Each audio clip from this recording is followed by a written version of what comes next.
Algo, ¿qué tal? Buenas noches. Con nosotros. Quisiera recordarle a los televidentes que cuando hace un poco más de un año la agrupación terrorista Hamás entró en Israel, además de masacrar 1.200 jóvenes que estaban en una fiesta, de quemar vivos a personas en sus casas, de violar mujeres y decapitar niños, se llevaron rehenes, muchos murieron, otros fueron negociados. Hay 7 argentinos rehenes de la agrupación terrorista Hamás. Lamentable que haya un judío antisemita, alguien que no comprenda lo que pasa en Medio Oriente. En Medio Oriente, desde hace 12 meses, Israel recibe misiles de parte de Hezbollah. Desde hace 12 meses recibe misiles de parte de Hamás. ¿Quién quiere la guerra? Nadie, salvo Hamás, salvo Hezbollah. La respuesta de Israel puede ser discutida, pero por favor, empecemos por reconocer dónde empezó esto. Desde que se creó el Estado de Israel, sus vecinos no reconocen su existencia y dicen que quieren sacarlo del mapa.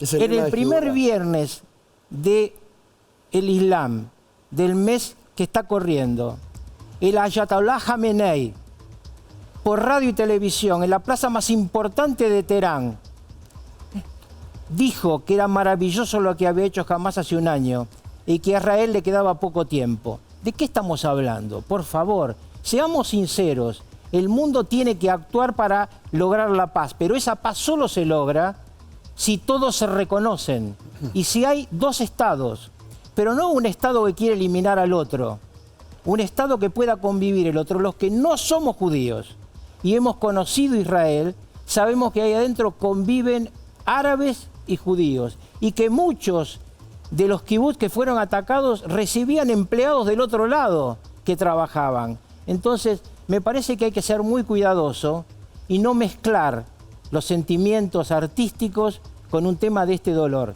Están los padres de los pibes secuestrados en Gaza, seguramente hoy pensando cómo puede ser que un hombre diga lo que este hombre dijo.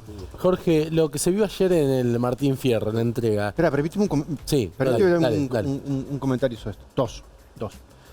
A mí me ordena mucho, para pensar este tipo de cuestiones, entender que hay conflictos entre partes que son institucionales y hay conflictos que son entre lo institucional y lo parainstitucional. Claro. Este es un conflicto entre lo institucional contra lo parainstitucional. No es lo mismo que un conflicto entre 2 países.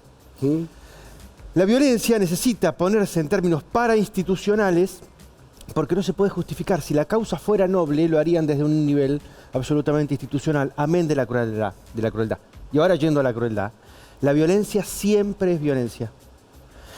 Las personas que tienen una estructura psicopatológica hacia la violencia se pueden abrazar y la pueden desarrollar mediante la política, la pueden desarrollar mediante el fútbol, la pueden desarrollar, es decir, hay 1000 formas, porque siempre hay alguna bandera, siempre hay alguna contextualización, siempre hay algún argumento que te permite desarrollar tu violencia, pero siempre es violencia.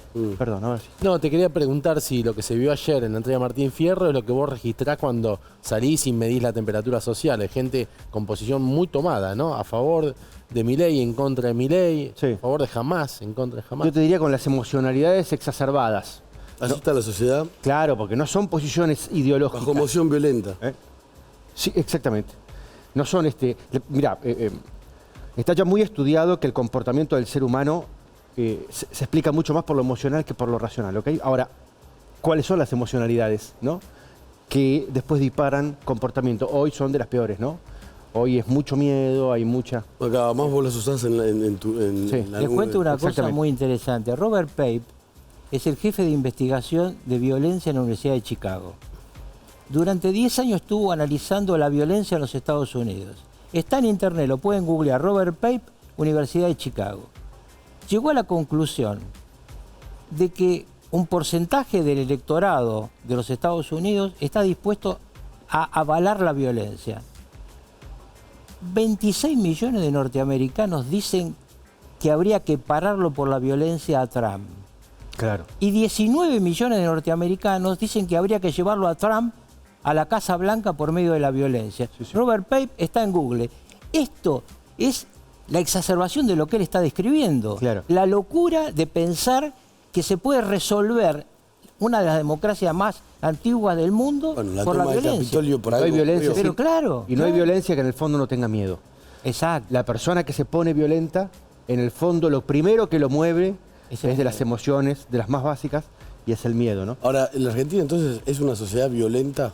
Porque No, lo que pasa es que aquella sociedad que curamos con Menem, que había hecho un inmenso sacrificio en perdonar a aquellos que lo habían metido preso, que no habían dejado de ir ni indultos. al velorio de su madre, había suturado aquella grieta. Y Néstor Kirchner la abrió ex profeso, porque él era un hombre débil, llegaba con debilidad política y tuvo que inventar una grieta y una ideología que no tenía. Por favor, yo lo conozco a Néstor desde el pasado, nunca fue de izquierda. Cristina sí, era medio progre, como se decía en aquella época, pero Néstor no. Néstor tenía una caja No hay fuerte una- del corazón. No hay ninguna respuesta por sí o por no para tu pregunta. El tema es cuán violentos estamos en cada momento. Muchos de los argentinos dicen que pelearían guerras en las cuales ni siquiera están, ¿no? Digo, y venimos de una sociedad que fue infinitamente más violenta que la Argentina, Claro, ¿no? claro, obvio. Yo siempre cuento la anécdota que mi padre contaba con todo un público. Él cayó con una botella de champán al asado de la casa de mi vieja un domingo, el día que mataron a Rucci, para festejar la muerte de Rucci. Este fue un país donde se festejaba la muerte y se ejecutaba la muerte como forma de resolver las diferencias políticas. Esto ya no pasa, por suerte no pasa, excepto que tenemos algún pelotudo que le pone un arma en la cabeza a alguien, pero son casos aislados. Ahora, eso no quiere decir que no hay violencia. Hay algún nivel de violencia, pero claramente no tiene que ver con otros niveles de violencia. Y hay mucho pelotudo, esto, ¿no? Que piensa que festeja conflictos a los cuales no iría. Mi viejo me decía, ¿te acuerdas cuando Fito Páez dijo que le daban asco los porteños. los porteños eran todos unos... ¿no? Le daban asco. Sí. Mi viejo, leyendo el diario, me dijo ese día, ¿sabes lo que hubiera valido Fito Páez en los 70? Lo comíamos en un pancho. Mm. No valía nada, ¿no? Ahora, la Bueno. violencia se recorre también en la política de las naciones más importantes, porque cuando vos analizás los discursos en España en las Cortes, entre Ayuso y el presidente del gobierno, Sí. entre Mélenchon y Le Pen en Francia, No era así, Italia. ¿no? En esos países. No era para nada. Mirá, yo fui embajador en Italia y conocí muchísimo la entretela, porque uno está de afuera, puede hablar. Había algunos discursos, pero después todos comían juntos, eran amigos. Había diferencias ideológicas, pero nadie quería destruir al otro. Claro. Yo lo que siento que en el mundo de hoy hay un concepto de destruir al Y otro. en la- Y es cierto, Ay, sí. perdón, es cierto que antes de la violencia física está la violencia verbal y la Sí. simbólica, pero no es cierto que siempre suceda eso, ¿ok? No, claro. El 98% de los casos hay una violencia verbal, simbólica, y después la violencia física finalmente no está, y eso hay que recuperarlo porque si no todos enseguida nos ponemos paranoicos, digamos, ¿no? Claro. Rucafo hablaba Una de de las formas de Cristina, evitar Nico. la violencia física es a veces expresarla Sí. y no ejecutarla, ¿no? Pues está muy bien eso, está muy bien, sí.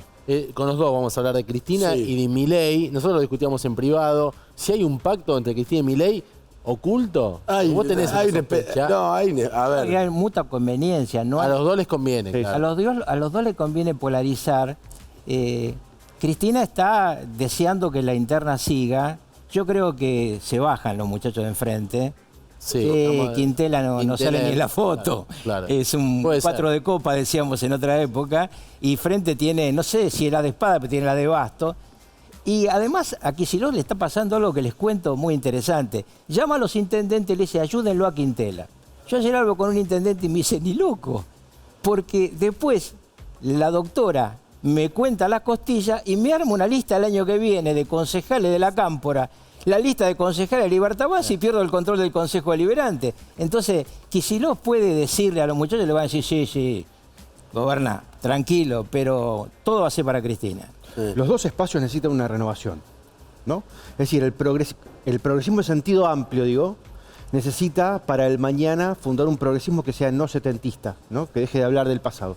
Y el liberalismo necesita para el post-Milei, 4 años, 8 años, no importa, necesita una propuesta de liberalismo que sea un poquito más sensible, un poquito menos sádica y hasta te diría más madura de tono. Muy bien, ninguno está permitiendo nada, ¿ok? Dentro del peronismo, del panperonismo, del progresismo, del kirchnerismo, no hay nadie que le dé las bolas para enfrentar a Cristina. Y Bueno, sin embargo un tiene la poco- necesidad de renovarla porque es una mujer que, digo, se agota en un momento... Bien. Ahora, dentro de la Libertad Avanza pasa lo mismo. Porque se empieza a convertir en una religión monoteísta donde únicamente podés tener la agenda de Milei, donde si te corres 10% Sí, ya sos incluso tomado como un ajeno. Está pasando con Villarroel, ¿no? Que Por eso, claro, Pero exactamente. también eso tiene que ver con que Y en el PRO pasa también. En el PRO son pasa una mucho. fuerza que todavía no tiene poder parlamentario. Y si no galvanizan la tropa, se pueden llegar a encontrar con algo que yo habitualmente veo en las redes que la gente no entendió. El año que viene, una gran elección de Milei le da a lo sumo 70 diputados. Claro. Y una Totalmente. gran elección en el Senado Absolutamente. le da a lo sumo 12 senadores. Sí, sí, sí. No es que van a agarrar la manija. No, no. Entonces, tiene dos necesidades Milei. Primero, necesita galvanizar para que no le surjan sectores internos. Yo les recuerdo que cuando Menem había tomado todo el poder en la Argentina, el radicalismo no tenía poder, había fracasado Raúl, su candidato. Existían los partidos políticos, ¿no? Sí, pero ¿quién surgió como oposición? Peronista. Chacho Pilo Álvarez. Bordón. No, Pilo Ah, Bordón. Bordón. Pilo Bordón primero. Pilo Bordón, que luego, como era del centro, busca a Chacho y terminan armando el frepaso. Frepaso, claro. Ese frepaso nos complicaba tanto la vida que cuando fuimos a la campaña de la reelección, le digo a Carlos, ¿necesitas que haga algo? Y me dijo, mantenerlo vivo, Masachesi. Que fueran dos enfrente, no uno solo. Ahora, Carlos, la Libertad Avanza está frente a una disyuntiva histórica que a mí me parece muy interesante y están torciendo para no aprovecharla, me parece. Y es esta. Se pueden convertir ahora en lo que fueron los espacios clásicos en la política históricamente. Es decir, la necesidad de la construcción de un macho alfa de la manada, alguien que tenga un anillo para dominarnos a todos, y entonces construir una serie de aplaudidores. Eso genera un líder y después ese líder pone candidatos pero no genera otros líderes, mata a otros líderes. O ser realmente un espacio liberal, donde cada uno puede tener la libertad de pensar Sí. y de expresar No lo que parecería. quiera. Ahí las- No, las- no está no, pasando, se las- está convirtiendo en una religión. Parecería al contrario. Por eso Los- digo. Los que se animan a desafiar a Milei pierden. Y eso no es ni estratégico ni filosófico político, ni eso es liberal. psicológico. Eso es psicológico. Identificarse con el agresor, identificarse con las formas de aquello que vos venís a combatir, es estrictamente psicológico y la Libertad Avanza está en ese problema. ¿Está kirchnerizando? No solo kirchnerizando, se está poniendo clásica, como todos los espacios hasta ahora. Lo que vinieron a matar, en muchos sentidos, no en todos, pero en muchos sentidos lo están replicando. La construcción del poder en la Argentina requiere de liderazgos. Sí. Yo no me creo eso de que la gente sigue programas. En la Argentina, desde que yo, y ya tengo mucho más años que ustedes, ando circulando, siguen líderes. Sí. Ahora, Y uno de los problemas que va a tener Milei el año que viene es que necesita su apellido en la boleta.